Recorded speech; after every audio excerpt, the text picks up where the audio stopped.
আনাস ইবনে মালিক রাদিয়াল্লাহু তাআলা আনহু হাদিসের রাবী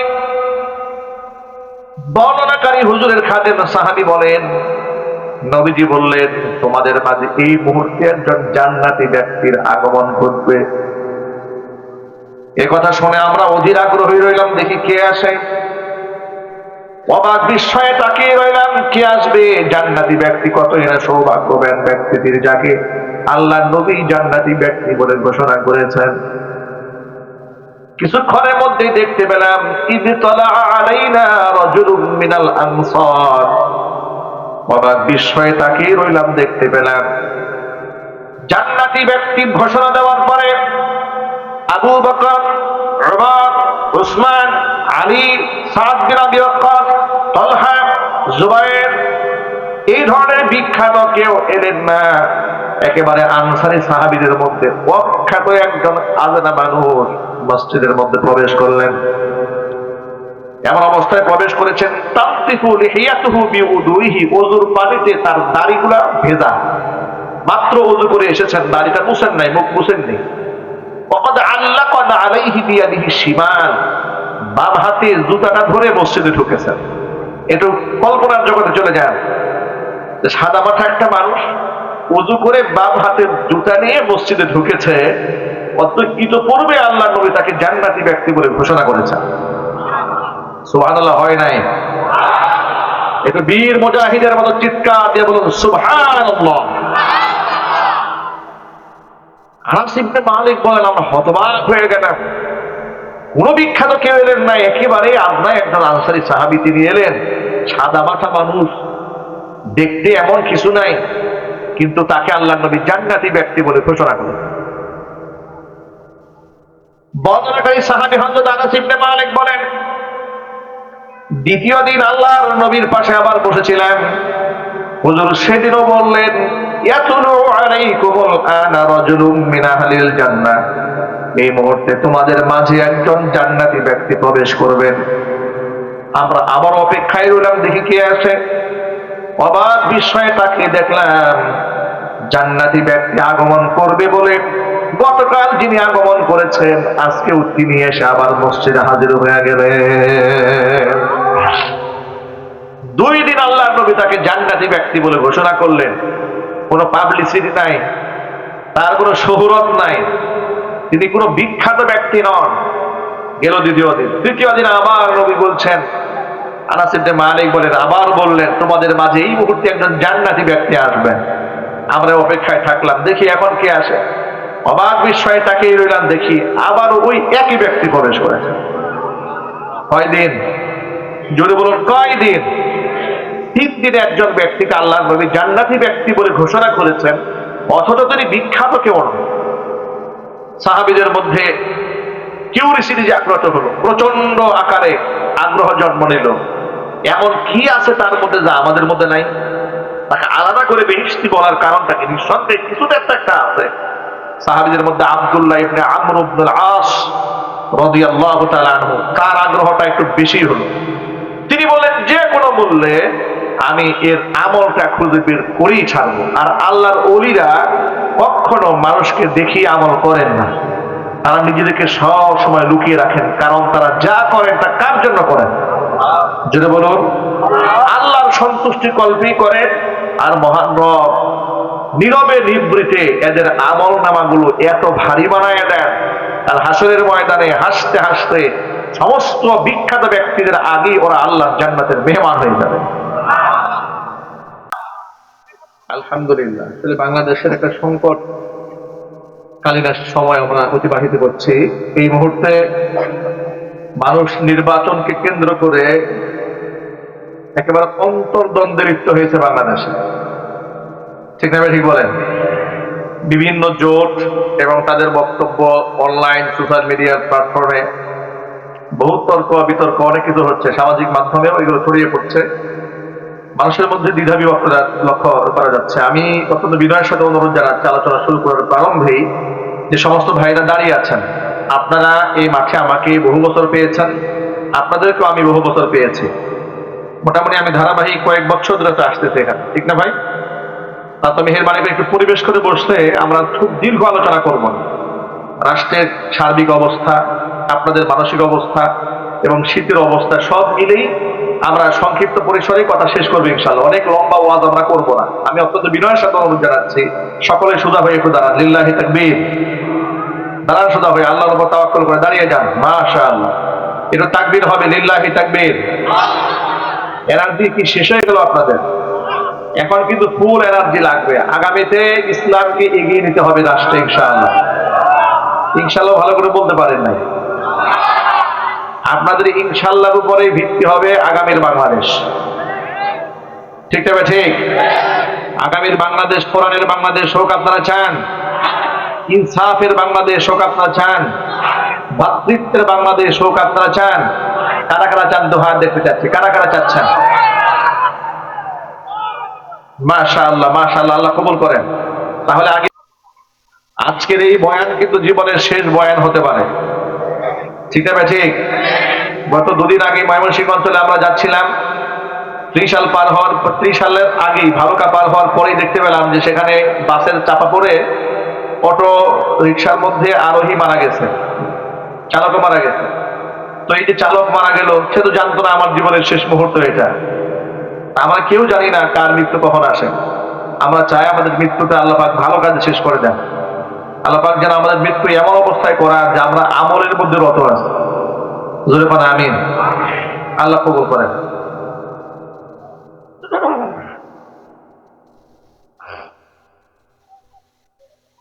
আলহামদুলিল্লাহ, আলহামদুলিল্লাহ নাহমাদুহু ওয়া নাস্তাঈনুহু ওয়া নাস্তাগফিরুহু ونؤمن به ونتوكل عليه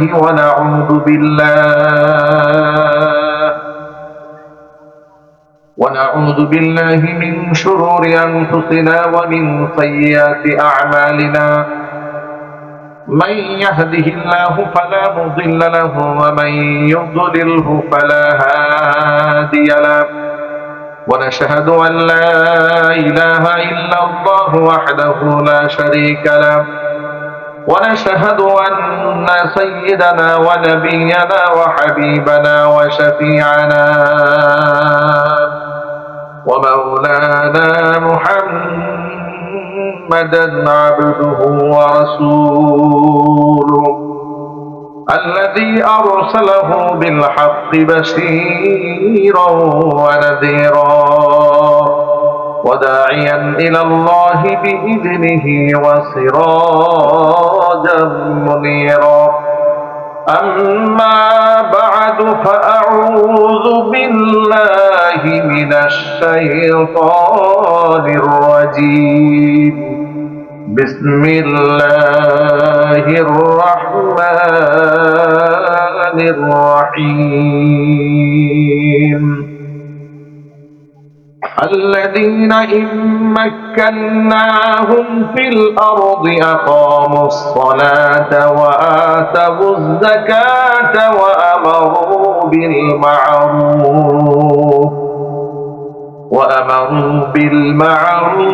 ونهوا عن المنكر ولله عاقبة الأمور. وقال تعالى في شان حبيبه ومحبوبه آمرا ومخبرا: إن الله وملائكته يصلون على النبي يا أيها الذين آمنوا صلوا عليه وسلموا تسليما.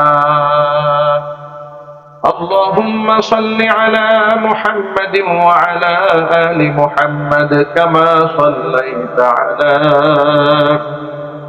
إبراهيم وعلى آل إبراهيم إنك حميد مجيد.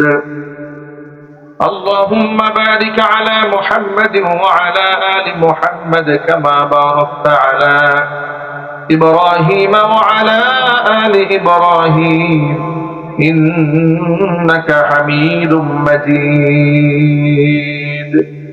জবান ছেড়ে মোহাব্বতে সকলে মিলে কিন্তু জিকির করুন, লা ইলাহা, জোরে জোরে, লা ইলাহা ইল্লাল্লাহ, লা ইলাহা।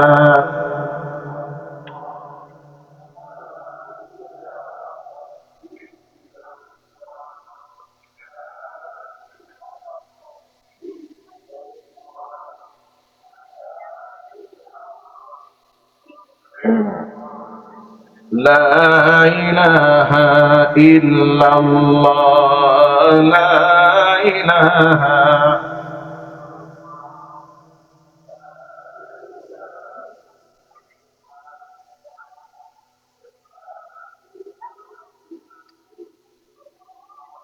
لا إله إلا الله، لا إله إلا الله، لا إله،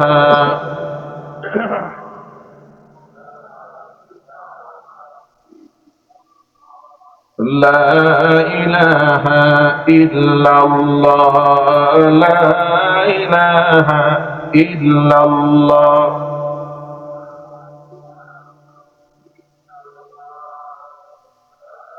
যদি ভলান্টিয়ার পাঠায় আওয়াজ করতে দিয়ে কথাবার্তা বলতেছেন, এই যে ডান পাশে যারা দাঁড়িয়ে আছেন, যদি বেশি তারা থাকে ভাই বাহিরে বাড়ি চলে যান, কেউ দাঁড়িয়ে থাকবেন না। এই যে ডান বাম কেউ দাঁড়িয়ে থাকবেন না, ওই যে মসজিদের সামনে জানতো বলেন, জানতো এদের কানে শুনতেছে না, ওই ডান ডান বাজে বিভোর বলবে, সবাই যান, হয়তো প্যান্ডেলে বসাই দেন, আর তারা থাকলে বাড়ি পাঠাই দেন। লা ইলাহা ইল্লাল্লাহ, লা ইলাহা,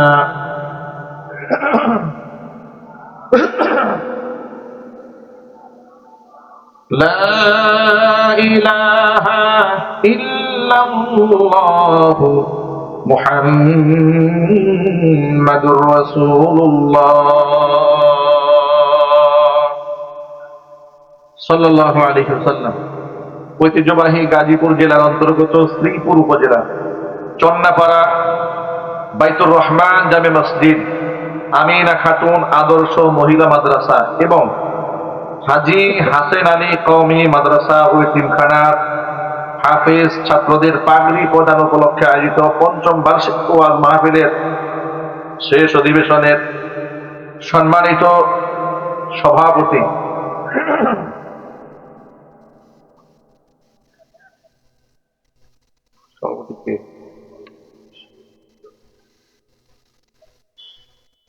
সাংবাদিক আব্দুল মালিক, প্রতিষ্ঠাতা ও সভাপতি অত্র মসজিদ মাদ্রাসা, মহতারাম সভাপতির নেক হায়াত আল্লাহ তাআলা দারাজ করুন। আজকের মাহফিলের সম্মানিত প্রধান অতিথি অধ্যাপক ডাক্তার এস.এম.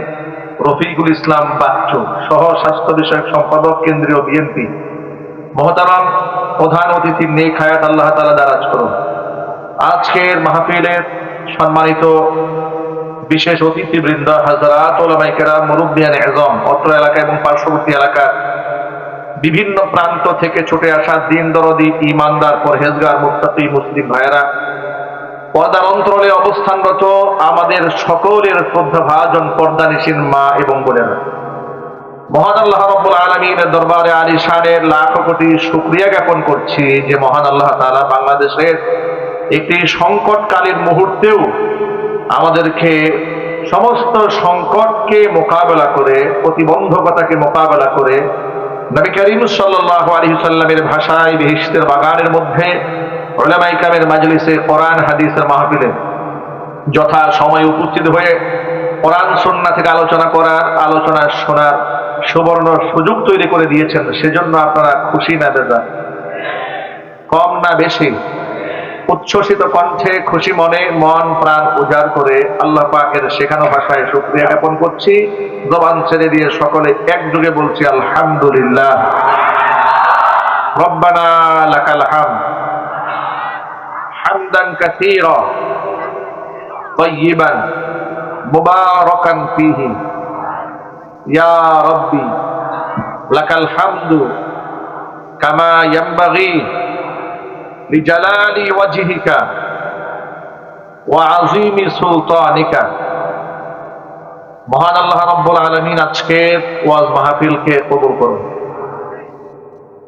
চন্নাপাড়া বাইতুর রহমান জামে মসজিদ, আমিরা খাতুন আদর্শ মহিলা মাদ্রাসা এবং হাজী হাসান আলী কওমি মাদ্রাসা ইতিমখানা সবগুলো প্রতিষ্ঠানকে আল্লাহ তাআলা কিয়ামত পর্যন্ত কবুল করুন। প্রতিষ্ঠানগুলোর যাবতীয় হাজাত যত প্রয়োজন আছে সমস্ত প্রয়োজন আল্লাহ পাক তার গায়েবে খাজানা থেকে মিটিয়ে দিন। আজকের মাহফিলকে আল্লাহ সফল করেন। অত্র এলাকার সমস্ত মুর্দেগানের কবরে আযাবকে আল্লাহ মাফ করে দেন। প্রিয় ভাইরা, এই যে আপনারা আমার সামনে বসে আছেন, বিশ্বাস করেন ওয়াল্লাহি ওয়া রাব্বিল কাবা, কাবার রবের কসম করে বলছি, আমি এতটুকু ব্যক্তিগত মন মানসিকতা লালন করি। আমরা বক্তা হওয়ার সুবাদে আজকে হয়তো স্টেজে এখানে বসে আছি, কিন্তু আমার দৃঢ় বিশ্বাস নিচে বসে থাকা ব্যক্তিরাও আল্লাহর কাছে আমাদের চেয়ে দামি হতে পারে, এতে কোনো সন্দেহ নেই। এ ফয়সালা তো রবের মুআমালা। রবের সাথে কার কানেক্টিভিটি, কার সম্পর্ক দৃঢ়তা কত গভীর, সেটা একমাত্র কে জানেন? একমাত্র রব জানেন। সুতরাং পোশাক আশাক, লেবাস পোশাক, দাড়ি, জুব্বা, পাগড়ি এগুলা দেখেই একজন ব্যক্তির শ্রেষ্ঠত্ব প্রমাণিত হয় না। মানুষের শুহরত, মানুষের পাবলিসিটি, মানুষের পরিচিতি, ফেমাস, সর্বজন স্বীকৃত, নাম শুনলেই সকলে চিনে জানে, এতটুকু প্রসিদ্ধি লাভ করলেই ব্যক্তি আল্লাহর কাছে মকবুল হয় না। আজকের এই সমাজের মধ্যে একটা ভাইরাস ছড়িয়ে পড়েছে, যেই বক্তার অনলাইন, ইউটিউব, সোশ্যাল মিডিয়াতে ফ্যান ফলোয়ার বেশি, সেই মনে হয় বড় বড় হতো। ঠিক না? ঠিক। এই একটা মানসিকতা আমাদেরকে খেয়ে ফেলছে। অথচ এমনও হতে পারে যাদেরকে আপনারা চিনেন না, জানেন না, পাবলিসিটি নাই, তাদের নামের শুহরত নাই, কিন্তু আল্লাহর কাছে তাদের বিরাট মর্যাদা নেই। নবী করিম সাল্লাল্লাহু আলাইহি ওয়াসাল্লাম একদিন বসে আছেন মসজিদে নববীতে। হুজুর বললেন, ইয়াতুলু আলাইকুমুল আনা রাজুলুম মিন আহলিল জান্নাহ।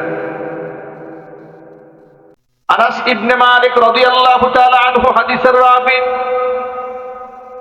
বর্ণনাকারী হুজুরের খাদেম সাহাবী বলেন, নবীজি বললেন, তোমাদের মাঝে এই মুহূর্তে একজন জান্নাতি ব্যক্তির আগমন ঘটবে। এ কথা শুনে আমরা অধীর আগ্রহী রইলাম, দেখি কে আসে। অবাক বিস্ময়ে তাকিয়ে রইলাম, কে আসবে? জান্নাতি ব্যক্তি, কতই না সৌভাগ্যবান ব্যক্তিদের যাকে আল্লাহ নবী জান্নাতি ব্যক্তি বলে ঘোষণা করেছেন। কিছুক্ষণের মধ্যেই দেখতে পেলাম, ইদ তালা আলাইনা রাজুলুম মিনাল আনসার। অবাক বিস্ময়ে তাকিয়ে রইলাম, দেখতে পেলাম জান্নাতি ব্যক্তি ঘোষণা দেওয়ার পরে আবু বকর, উমর, উসমান, আলী, সাদ বিন আবি ওয়াক্কাস, তালহা, জুবায়ের, এই ধরনের বিখ্যাত কেউ এলেন না। একেবারে আনসারী সাহাবীদের মধ্যে অখ্যাত একজন আজনা মানুষ মসজিদের মধ্যে প্রবেশ করলেন। এমন অবস্থায় প্রবেশ করেছেন, তামতিফু লিহিয়াতুহু বিউদুইহি, ওযুর পানিতে তার দাড়িগুলা ভেজা। মাত্র ওযু করে এসেছেন, দাড়িটা মুছেন নাই, মুখ মুছেন নেই। ওয়াকাদ আল্লাকা আলাইহি বিয়াদিহি শিমাল, বাম হাতে জুতাটা ধরে মসজিদে ঢুকেছেন। একটু কল্পনার জগতে চলে যান, সাদা মাথা একটা মানুষ ওযু করে বাম হাতে জুতা নিয়ে মসজিদে ঢুকেছে, অত ইতোপূর্বে আল্লাহ নবী তাকে জান্নাতি ব্যক্তি বলে ঘোষণা করেছেন। সুবহানাল্লাহ হয় নাই? একটু বীর মুজাহিদের মতো চিৎকার দিয়ে বলুন সুবহানাল্লাহ। আনাস ইবনে মালিক বলেন, আমরা হতবাক হয়ে গেলাম। কোন বিখ্যাত কেউ এলেন না, একেবারে আদনা একজন আনসারী সাহাবী তিনি এলেন। সাদা মাথা মানুষ, দেখতে এমন কিছু নাই, কিন্তু তাকে আল্লাহ নবী জান্নাতি ব্যক্তি বলে ঘোষণা করেন। বর্ণনাকারী সাহাবী হযরত আনাস ইবনে মালিক বলেন, দ্বিতীয় দিন আল্লাহর নবীর পাশে আবার বসেছিলাম। হুজুর সেদিনও বললেন, ইয়াতুলু আলাইকুমুল আনা রাজুলুম মিন আহলিল জান্নাহ, এই মুহূর্তে তোমাদের মাঝে একজন জান্নাতি ব্যক্তি প্রবেশ করবেন। আমরা আবার অপেক্ষায় রইলাম, দেখি কে আসে। অবাক বিস্ময়ে তাকে দেখলাম জান্নাতি ব্যক্তি আগমন করবে বলে গতকাল যিনি আগমন করেছেন আজকেও তিনি এসে আবার মসজিদে হাজির হয়ে গেলেন। 2 দিন আল্লাহর নবী তাকে জান্নাতি ব্যক্তি বলে ঘোষণা করলেন। কোনো পাবলিসিটি নাই, তার কোনো শোহরত নাই, তিনি কোনো বিখ্যাত ব্যক্তি নন। গেল দ্বিতীয় দিন আবার নবী বলছেন, আনাস ইবনে মালিক বলেন, আবার বললেন তোমাদের মাঝে এই মুহূর্তে একজন জান্নাতি ব্যক্তি আসবেন। আমরা অপেক্ষায় থাকলাম, দেখি এখন কে আসে। অবাক বিস্ময়ে তাকিয়ে রইলাম, দেখি আবার ওই একই ব্যক্তি প্রবেশ করেছে। কয়দিন? যদি বলুন কয়দিন? 3 দিনে একজন ব্যক্তিকে আল্লাহর নবী জান্নাতি ব্যক্তি বলে ঘোষণা করেছেন, অথচ তিনি বিখ্যাত কেউ নন।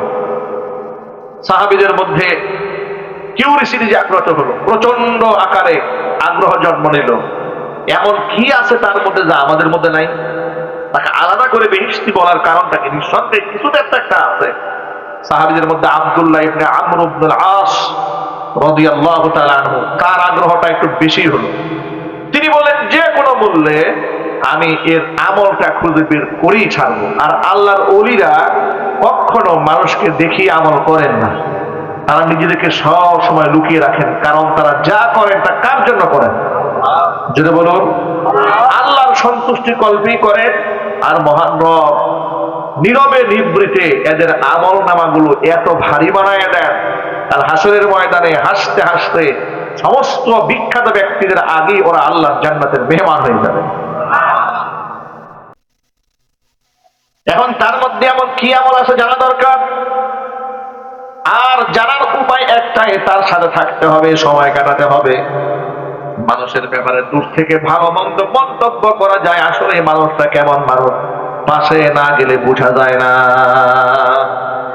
ঠিক না? ঠিক। আপনাকে কাছে যেতে হবে। আপনি দূর থেকে মন্তব্য করে লাভটা কি? আমাদের দূর সম্পর্কের আমার ওয়াইফের এক আত্মীয়, তো ইউটিউবে সবসময় আমার বয়ান শোনেন। শোনার পরে তো তিনি নাকি কোনো এক জায়গায় কোন বন্ধু মহলে মন্তব্য করেছেন যে মাদারি সাহেব তো খুব অহংকারী মানুষ, কাছে যেতে ভয় লাগে। আমার ব্যাপারে মন্তব্য করেছে, আমার কাছে আসলে তার ভয় লাগে। তো অনেকদিন পরে তিনি আমার বাড়িতে মেহমান হয়ে এসেছেন, 2 দিন থাকলেন, বেড়ালেন, আমি আপ্যায়ন করলাম। আপ্যায়ন করার পরে বাড়ি যাওয়ার পরে তিনি মন্তব্য পেশ করেছেন আমার ব্যাপারে, আসলে দূর থেকে মানুষকে কত শক্ত মনে করি, ভয় পায় কাছে যেতে, কিন্তু কাছে গিয়ে যে মানুষ এতটা বিনয়ী এটা আমি ধারণা করতে পারি না। কেন মন্তব্য করলেন? পাশে না আসলে, কাছে না ঘেসলে আপনি তো মানুষের সম্পর্কে ওই দূর থেকে চেহারা সুরত দেখে তো মন্তব্য করতে পারবেন, ঠিক না ভাই? কারণ স্ক্রিনে আপনারা আমাদেরকে কতক্ষণ দেখেন, বাস্তবত আমাদের পাশে এসে মিশতে হবে। হ্যাঁ, আমার খাদেম, আমার বাড়ির দারোয়ান, আমার কাজের বুয়া যদি আমার ব্যাপারে বলে হুজুর অহংকারী, তাহলে কথাটা ঠিক আছে, ঠিক না ভাই? আমার গাড়ির ড্রাইভার যদি আমার ব্যাপারে মন্তব্য করে হুজুরের মধ্যে অহংকার আছে, তাহলে কথাটা এর শিওরিটি আছে, কারণ সে আমার সাথে লেনদেন করে, উঠা বসা করে, মুআমালাত করে, সে আমার ব্যাপারে আন্দাজ করতে পারে। যাই হোক, এই কথাটা কেন বুঝালাম? এখন আপনি যদি কারোর সাথে না যান তো বুঝবেন কি করে এর মধ্যে আছে নাকি? আর আল্লাহর ওলিরা তো আমল দেখাতে চায় না। আল্লাহর ওলিরা আপন জায়গায় আমলকে গোপন করে রাখে। তিনি যে বড় আলেম, এটা আলেম হক্কানি আলেমরা বুঝতেও দিতে চান না। আল্লাহু আকবার বলেন, জোরে বলেন আল্লাহু আকবার। আর কিছু কিছু লোক দেখবেন সমাজে এমন আছে, ইলম নাই, কালাম নাই, এরা বড় আলেম সেজে বিভিন্ন সময় ফেসবুকে তারা প্রশ্নোত্তর পর্ব করে। আমি অবাক হয়ে গেছি, কয়েকদিন আগে চট্টগ্রামের এক ভণ্ড দরবারের ভণ্ড পীর, তার কাছে একটা প্রশ্ন দেওয়া হলো। লোকেরা প্রশ্ন করলেন, হুজুর কাজা নামাজ, আপনার কসর নামাজ সম্পর্কে কিছু একটা বলেন। কারণ সফরে যে মানুষ কসর নামাজ পড়ে, এই কসর নামাজ সম্পর্কে অনেক নারী পুরুষ বুঝে না। উনি হাতে প্রশ্ন পাওয়ার পরে কি জবাব দিলেন শোনেন। তিনি জবাব দিয়ে বলেন যে কসর নামাজ মানে হচ্ছে কাজা নামাজ। নাউজুবিল্লাহ বলবেন না? এটাকে বলা হয় জাহেলে মুরাক্কাব। জাহেলে মুরাক্কাব কাকে বলে? মানে কি বুঝে না তাও বুঝে না, ঠিক না? ঠিক বলেন। এগুলো কিয়ামতের অন্যতম আলামত। এই কথাটা কেন বললাম? যে আল্লাহর ওলি যারা, প্রকৃত আলেম যারা, তারা নিজেকে আড়াল করে রাখতে চান। যেমন ইমাম আহমদ ইবনে হাম্বল রাহমাতুল্লাহি আলাইহি, নাব্বারাল্লাহু মারকাদাহু ওয়া জাআলাল জান্নাতা মাসওয়াহু। সকলে একটু জোরে আওয়াজে বলেন আল্লাহুম্মা আমিন। কত বড় আলেম আহমদ ইবনে হাম্বল রাহিমাহুল্লাহ, নিজেকে লুকিয়ে রাখেন, আড়াল করে রাখেন। এত বড় আলেম, এত বড় একজন মুহাদ্দিস, এত বড় একজন ফাকিহ, লক্ষ লক্ষ হাদিসের হাফেজ ছিলেন হযরত ইমাম আহমদ ইবনে হাম্বল। কোন কোন বর্ণনার মধ্যে পাওয়া যায় 6 লক্ষ হাদিসের হাফেজ, কোন কোন বর্ণনার মধ্যে পাওয়া যায় 12 লক্ষ হাদিসের হাফেজ ছিলেন ইমাম আহমদ ইবনে হাম্বল। যদি বলেন সুবহানাল্লাহ। এত বড় আলেম, তারপরে একদম সাদাসিধা করে এক সফরকালে এক মসজিদে শীতের রাতে এশারে নামাজ পড়েছেন। তো প্রচন্ড শীত হওয়ার কারণে তিনি মনে মনে ভাবলেন, রাতের বেলায় পথ চলা তো নিরাপদ না, মসজিদে নামাজ পড়ে তাহাজ্জুদ পড়ে রাতটা কাটাই দিই, সকালবেলা চলে যাব। সব মুসল্লিরা বের হয়েছে, আহমদ ইবনে হাম্বল বের হন নাই। তো কিছুক্ষণ পরে মুয়াজ্জিন সাহেব আসলেন, মুরব্বী বের হন, দরজা বন্ধ করে দেব। তিনি আবদার জানালেন মুয়াজ্জিন সাহেবের কাছে, মুয়াজ্জিন সাহেব, আমি পথিক মুসাফির, প্রচন্ড শীত বাহিরে, আমি রাতটা তাহাজ্জুদে কাটাই নেই, কোরআন তেলাওয়াতে কাটিয়ে দিই, সকালবেলা বের হয়ে যায়। মুয়াজ্জিন সাহেব এলাও করলেন না, এটা হবে না, আমাদের নিরাপত্তা জনিত বিষয় আছে, আপনি চলে যান। আহমদ ইবনে হাম্বল যদি একটা বার নিজের নামটা শুধু উচ্চারণ করতেন, তাহলে এই মুয়াজ্জিন সাহেব তার পা ধরে চুমা খাইত, ঠিক কিনা বলেন? কিন্তু নিজের পরিচয় দিলেন। এরপরে সেখান থেকে বের হলেন। বের হওয়ার পরে খুব ঠান্ডা, তিনি ভাবতেছিলেন যে নিরাপদ একটা আশ্রয় দরকার। অদূরেই দেখতে পেলেন যে একটা বাজারের মতো লাগে, সেখানে একটা রুটির দোকানদার তাওয়ার মধ্যে আগুন তা দিচ্ছে। এটা দেখে তিনি দৌড়ায় সেখানে গেলেন, আগুনের পাশে গিয়ে দাঁড়িয়ে বললেন, অল্প বয়সের ছেলে দোকানদার, বালক, আমি কি তোমার তাওয়ার পাশে বসে, চুলার পাশে বসে একটু তাপ নিলে তোমার কোনো আপত্তি হবে? তিনি বললেন, মোটেও হবে না, আপনি বসুন, আপনি আমার একজন সাথী হলেন রাতের বেলায়। তিনি বসলেন। বসার পরে যে বিষয়টি আহমদ ইবনে হাম্বল লক্ষ্য করলেন, যে যুবকের দোকানে তিনি বসেছেন, এই তরুণ প্রত্যেক মুহূর্তে মুহূর্তে জবানের মধ্যে ইস্তিগফারের আমল করছে। প্রচন্ড শীতের মধ্যে এই যুবক ঠান্ডা কুয়াশার মধ্যে তাওয়ার মধ্যে রুটি শেখেন, বলে আস্তাগফিরুল্লাহ। আবার যখন রুটি এলো উলট পালট করে তিনি পড়েন আস্তাগফিরুল্লাহ। কাস্টমার হাতে রুটি দেন, বলে আস্তাগফিরুল্লাহ। খামিরা বানান, তাও বলেন আস্তাগফিরুল্লাহ। আল্লাহর ওলি মুস্তাদ ইমাম আহমদ ইবনে হাম্বল রাহিমাহুল্লাহ এই নওজোয়ানের আমল দেখে অবাক হয়ে গেছে। ব্যাপারটা অল্প বয়সের ছেলে, কোথায় কোথায় মুখের মধ্যে ইস্তিগফারের আমল। তিনি জিজ্ঞেস করলেন, এই বালক, ব্যাপারটা কি?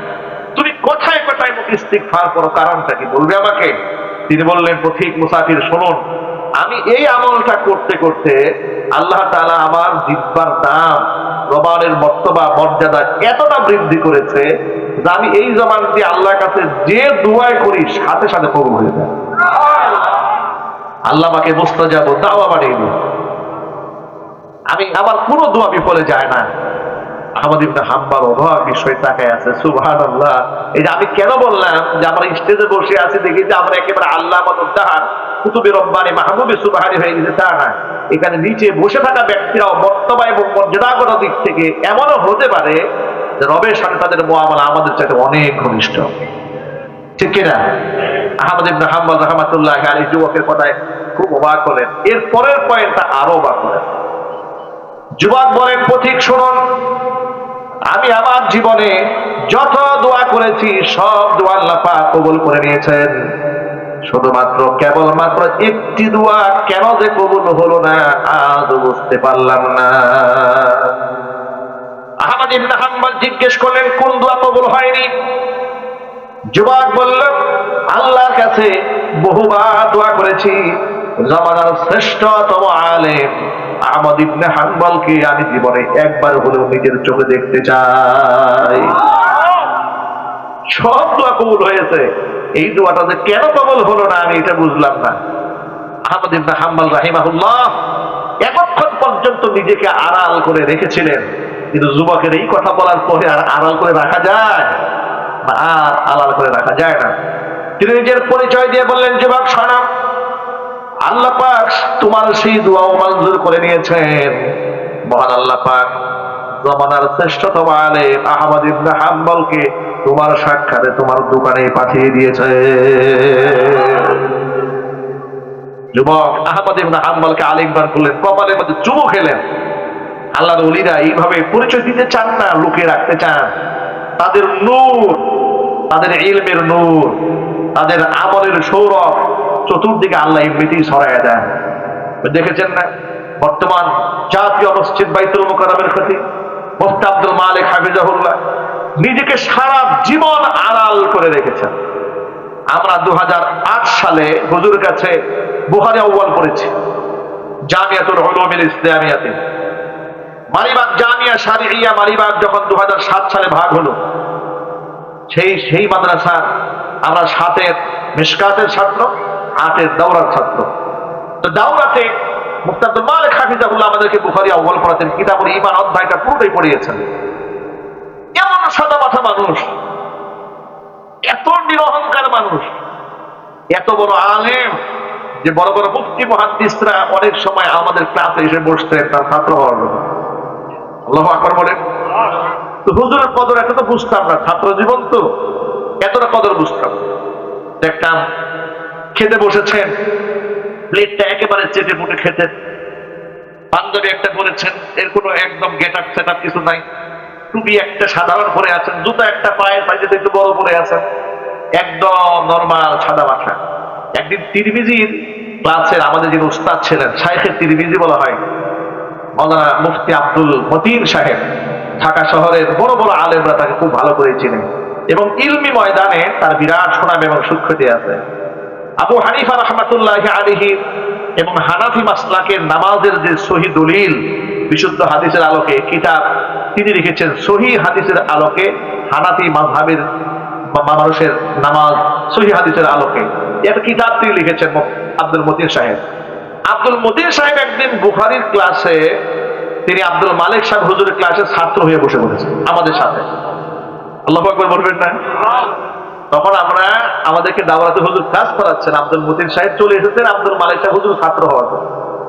আব্দুল মালিক সাহেব হুজুর বললেন যে আজকে ক্লাস তো আমি করাবো না, আজকে ক্লাস হুজুর আপনি করাবেন, আমি আপনার ছাত্র হব। আব্দুল মালিক সাহেব আব্দুল মতিন সাহেব বলতে আমি আপনার ছাত্র হব, আর আব্দুল মতিন সাহেব বলতে না আমি আপনার ছাত্র হব। আল্লাহু আকবার বলেন। বড় বড় আলেমদের এই বিনয়ী আচরণ আমরা ছাত্র জীবনে দেখেছি, তাদের সান্নিধ্য আমরা পেয়েছি, জীবনকে আমরা ধন্য মনে করি। এত বড় আল্লাহর ওলিদের সান্নিধ্য আমরা পেয়েছি। মুফতি আব্দুল মালিক হাফিজাহুল্লাহ এত বড় আল্লাহর ওলি, ফোকাস হতে চান না, মিডিয়াতে আসতে চান না, মানুষের সামনে ফোকাস হতে চান না। ওই যে আমাদের বর্তমান ধর্মীয় উপদেষ্টা বলেছেন না, ধর্ম উপদেষ্টা, যে একজন দরবেশকে আমি বাইতুল মুকাররমের খতিব বানিয়ে দিয়েছি। আসলে একজন দরবেশ আল্লাহর ওলি। আল্লাহু আকবার বলেন।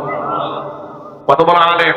উলুমুল হাদিসের উপরে তার লিখিত কিতাব মিশর বই মেলাতে বেস্ট সেলার হয়েছে, সর্বোচ্চ বিক্রি হয়েছে মুফতি আব্দুল মালিক হুজুরের আরবিতে উলুমুল হাদিসের উপর লেখা বইটি। আল্লাহু আকবার। পুরো আলেম নিজেকে আড়াল করে রাখেন, নিজেকে কিছুই মনে করেন।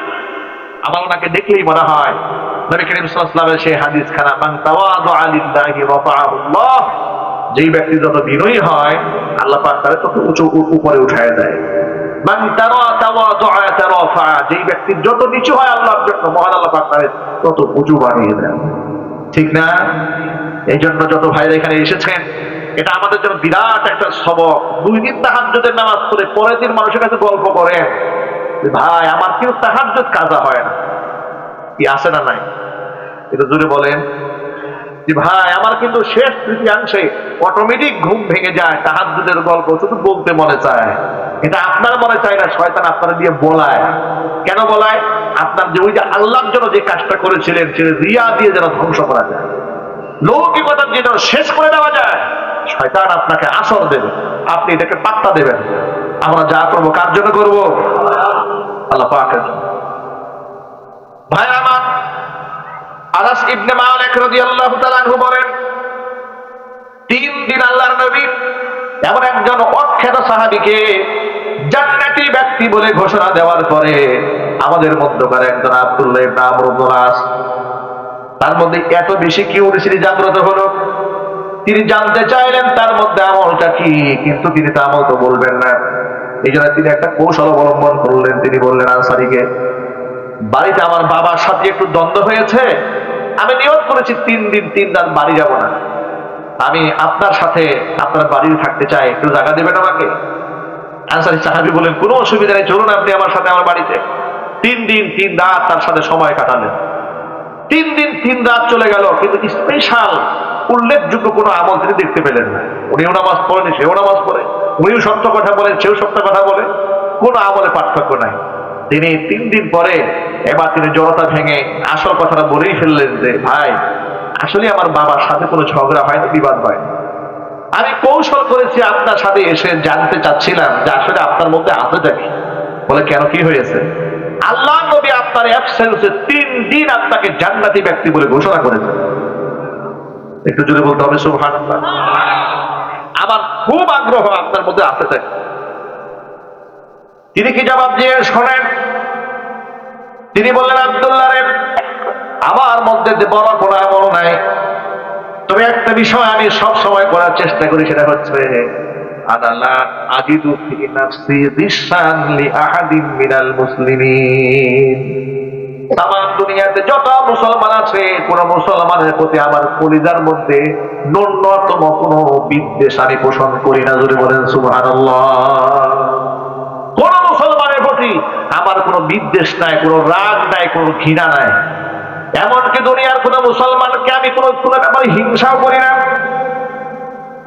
যে নিয়ামত আল্লাহ পাক আমার কোন ভাইকে দিয়েছেন কিন্তু আমি পাই নাই, এটা নিয়ে আমি হিংসা করি না। কারণ হিংসা করা মানে হচ্ছে আল্লাহর সিদ্ধান্তের মধ্যে নারাজ হওয়া। ঠিক না ভাই? ধরেন আপনার ভাইকে আল্লাহ অনেক সম্পদ দিয়েছেন, আপনার খালি জেলাসি হয়। আপনার প্রতিবেশী ছেলেটা ভালো রেজাল্ট করেছে, আপনার বাচ্চাটা ভালো রেজাল্ট করে নাই, আপনার মনের মধ্যে কষ্ট। কষ্ট থেকে আপনি কি বললেন? হিংসার বশবর্তী হয়ে মসজিদে না গেছেন নামাজে, নামাজে গিয়ে বললো যে পাশের বাড়ির ছেলেটা খুব ভালো রেজাল্ট করেছে। বলে, হ্যাঁ করেছে, কিন্তু আমার সন্দেহ হয়, আমার বাচ্চাও পরীক্ষা দিয়েছে, আমার ছেলে পেয়েছে 33, ও পাইল 90, আমার তো মনে হয় ও নকল করে পাশ করছে। কি আসে না নাই? এর জন্য বলেন, এটা আমাদের বাংলাদেশের মানুষের মারাত্মক একটা বাজে স্বভাব। ছেলে বিদেশ গেছে, নিজের ছেলে, প্রতিবেশীও বিদেশ গেছে, নিজের ছেলে 10 বছর থেকে সে তেমন কিছু করতে পারে নাই, প্রতিবেশী 5 বছরের বাড়িতে বিল্ডিং করা শুরু করেছে, এবং চায়ের দোকানে বসে সিগারেট টানে আর চা টানে আর বলে, নিঃসন্দেহে স্মাগলিং এর ব্যবসা ছাড়া এত রাতারাতি বড় লোক হওয়া যায় না। ঠিক না? এই বাজে মন্তব্য আমাদের মধ্যে আছে না নাই?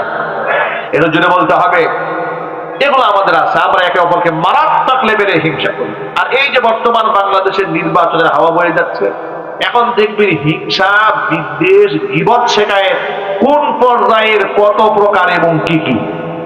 মানুষকে ছোট করা, খাটো করা, হেয় প্রতিপন্ন করা, আর মানুষকে দোষারোপ করা, আর দোষগুলাকে চর্চা করা, এটা একটা প্রফেশন হয়ে দাঁড়িয়েছে আমাদের সমাজের জন্য। কথা ঠিক নেবে ঠিক?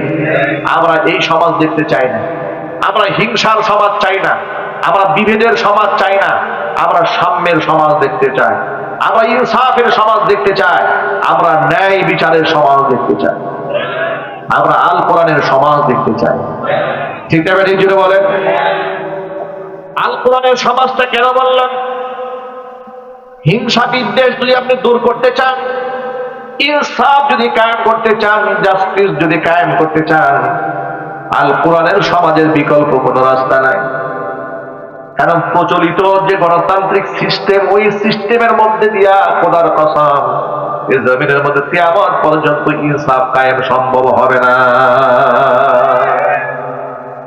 নিজেরা যারা দাবি করত গণতন্ত্রের মানস কন্যা, তারাই গণতন্ত্রকে হত্যা করে, তারাই বাংলাদেশে সর্বোচ্চ জুলুম এবং নির্যাতনের দৃষ্টান্ত স্থাপন করেছে। কথা ঠিক নেবে ঠিক? শুনেছিলাম খুনি হাসিনা নাকি আপনার নোবেল পুরস্কার পাওয়ার জন্য, শান্তিতে নোবেল পাওয়ার জন্য লবিং করেছে।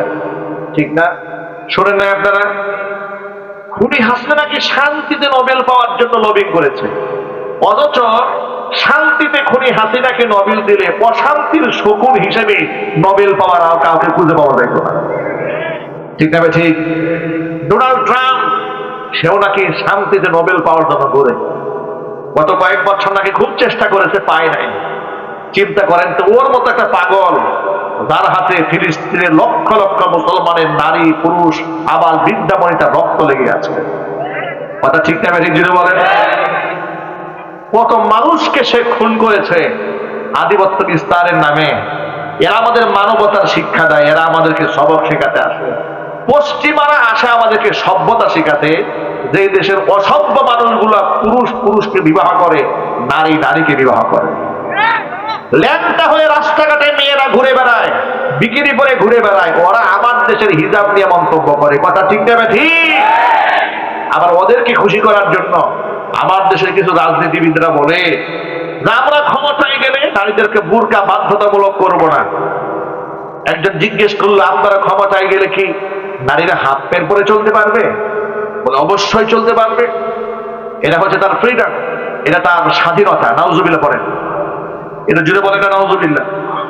এটা নাকি ফান্ডামেন্টাল রাইটস, এটা নাকি তার একটা মৌলিক অধিকারের অন্তর্ভুক্ত ল্যাংটা হয়ে হাঁটবে। নাউজুবিল্লাহ। চিন্তা করা যায়, এগুলো নাকি মৌলিক অধিকার। কে ল্যাংটা হয়ে থাকবে না হাফ প্যান্ট পরে থাকবে, ওদেরকেও নিরাপত্তা দেওয়া নাকি মৌলিক অধিকার। এই মৌলিক অধিকারের বয়ান এসছে আমেরিকা থেকে, ইউরোপ থেকে।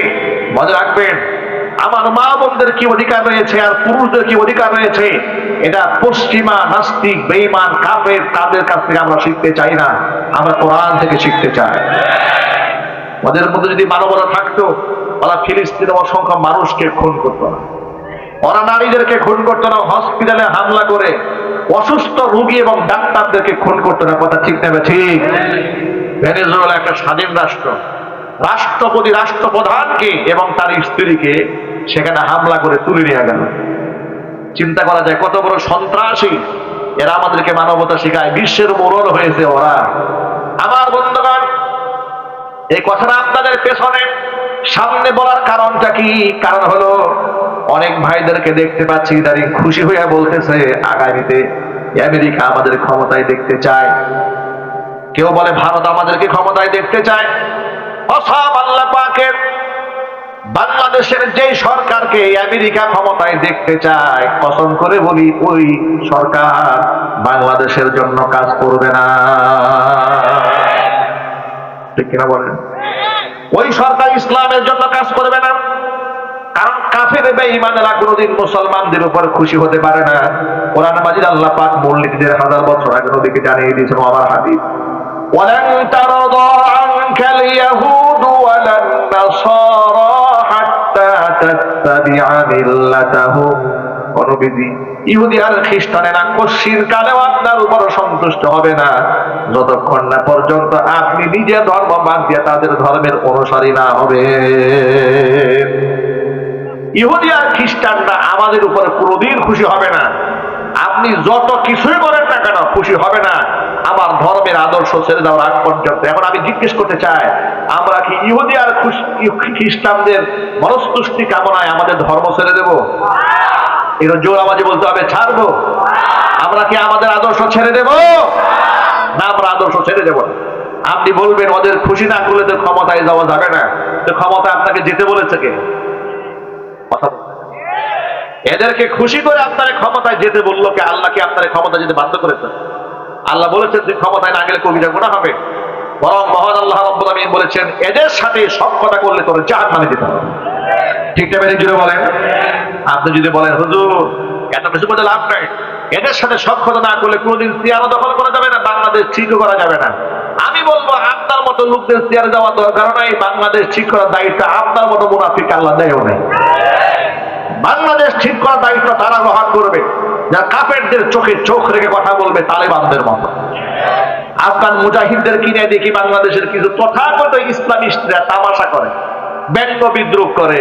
তারা বলে আমরা আফগানিস্তানের মতো ইসলাম কায়েম করবো না। তো আপনি কার মতো ইসলাম কায়েম করবেন? আপনি কার মতো করতে চান? ও আপনি তো সেই ইসলাম চান যে ইসলাম লালন করতে গেলে পাশে মহিলা রাখা যাবে। কথা বলে না? ঠিক না ঠিক? আপনাদের ধান্দা আমরা বুঝি না মনে করেছেন। আপনি আমেরিকারে খুশি করবেন যে হাফ প্যান্ট পরা মহিলাদের সাথে হাসাহাসি করবেন, এরপরে আপনার গাল গল্প করে ফ্রি মিক্সিং রাখবেন, এটার নাম ইসলামিক ভাষণ। মনে রাখবেন খোদার কসম, ইসলামে কোনো সেকুলার ভাষণ নাই। ইসলামে ধর্ম নিরপেক্ষ কোনো ভাষণ নাই। পশ্চিমারা নারী অধিকারের নামে যা বলে খোদার কসম সেটা নারী অধিকার নয়, সেটা নারীর শরীরের জব। কথা বলে ঠিক কিনা বলে? নারীকে তারা ভোগ্যপণ্য বানিয়েছে পশ্চিমারা। আমরা বাংলার জমিনে ইসলাম চাই, ইনসাফ চাই। ইনসাফ যদি কায়েম না হয়, বাংলার জমিনে এই দেশের মানুষের অধিকার নিশ্চিত হবে না। আর অধিকার প্রতিষ্ঠিত করতে গেলে আল্লাহর কোরআনের আইন ছাড়া বিকল্প কোন রাস্তাও নাই। আমি আপনাদের সকলকে বলবো, কোন দল মেনশন করে কথা বলছি না, এক বাক্যে জবাব দিয়ে বলেন, বাংলার জমিনে ইসলাম কায়েম হোক, এটা আপনারা চান? আমার শোনানোর জন্য বলেন, মন থেকে বলেন। মানে কোরআন সুন্নাহ দিয়ে দেশ সমাজ রাষ্ট্র পরিচালিত হোক, এটা আপনারা চান? কারা কারা চান? দু হাত দেখি তো ভাই। মাশাআল্লাহ মাশাআল্লাহ, আল্লাহ বারাকা দান করে, জোরে করে আমিন। এখন প্রশ্ন হলো, হুজুর এর সুরতটা কি? এখন ইসলাম কায়েম করার তো কয়েকটা সিস্টেম থাকে। একটা হচ্ছে দাওয়া, প্রচুর পরিমাণ মানুষকে দাওয়াত দিবেন দিনের। দুই নম্বর রেভলিউশন, বিপ্লব, এর মাধ্যমে দেশ ইসলাম কায়েম হবে।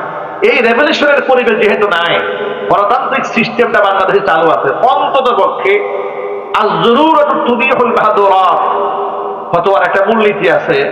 জরুরতের কারণে জরুরত পরিমাণ সময়ের জন্য অনেক নিষিদ্ধ কাজটাও স্বল্প সময়ের জন্য বাধ্য হয়ে আদায় করা জায়েজ হয়। যেহেতু ক্ষমতার মস্তদে ইসলামকে নেওয়া, এটা এই দেশের মুসলমানদের একটা কলিজার স্বপ্ন, ঠিক কিনা? সরাসরি শরিয়া কায়েম করতে না পারলেও অন্তত পক্ষে আল্লাহ পাকের কিছু অনুশাসন বাংলার জমিনে আমরা ঠিক তখনই দেখতে পাবো যারা ইসলামকে ভালোবাসে, নামাজি ব্যক্তি যারা, তারা যদি ক্ষমতার মস্তদে বসে, ঠিক কিনা? আর যারা নামাজি নন, বেনামাজি, মসজিদ সহ্য হয় না, মাদ্রাসা সহ্য হয় না, মাদ্রাসার ব্যাপারে মন্তব্য করে, জঙ্গিবাদের কারখানা, এবার সুযোগ পেলে দাড়ি এবং টুপিওয়ালাদেরকে জঙ্গি নাটক সাজিয়ে জেলখানায় পুরে দিবে। ভারত আর আমেরিকারে খুশি করে বলবে, আমাদেরকে ক্ষমতায় রাখেন, আমরা মৌলবাদকে সাইজ করার জন্য যথেষ্ট, যেটা খুনি হাসিনা করেছে 16 বছর, ঠিক না? কত নিরীহ মানুষদেরকে ওরা খুন করেছে, কত মানুষদেরকে ওরা গুম করেছে। এই কথাগুলো আপনাদের সামনে বারবার রিপিট করতে হচ্ছে কেন? কারণ এই দেশের মানুষ খুব আবেগতাড়িত, অল্পতেই সব ভুলে যায়। আমি জিজ্ঞেস করতে চাই, খুনি হাসিনা যে পরিমাণ টর্চার এই দেশের আলেম সমাজের উপর করেছে, নিরীহ মানুষদের উপর করেছে, আল্লাহর ওলিদের সাথে করেছে, বড় বড় আলেম আমাদের সাথে করেছে, তার বিচার হওয়ার দরকার আছে না নাই? জোর আওয়াজে বলতে হবে, আছে না নাই? খুনি হাসিনার বিচার হওয়ার আগ পর্যন্ত বাংলাদেশ আওয়ামী লীগের সাথে বাংলাদেশের যে দল আঘাত করতে চাবে, আগামী নির্বাচনে সেই দলকে লাল কার্ড দেখাই দিতে হবে। কথা বলতে হবে, ঠিক কিনা দিতে বলে? আমার প্রিয় ভাইরা, কোরআন মাজিদ আল্লাহ রাব্বুল আলামিন জালেমের শাসকের দুইটা কোয়ালিটি বলেছেন। সূরা নামলের মধ্যে আল্লাহ পাক বলেন, ইন্নাল মুলুকা ইযা দাখালু ক্বরয়াতান আফসাদুহা ওয়া জাআলু আ'ইজ্জাতা আহলিহা আযিল্লা।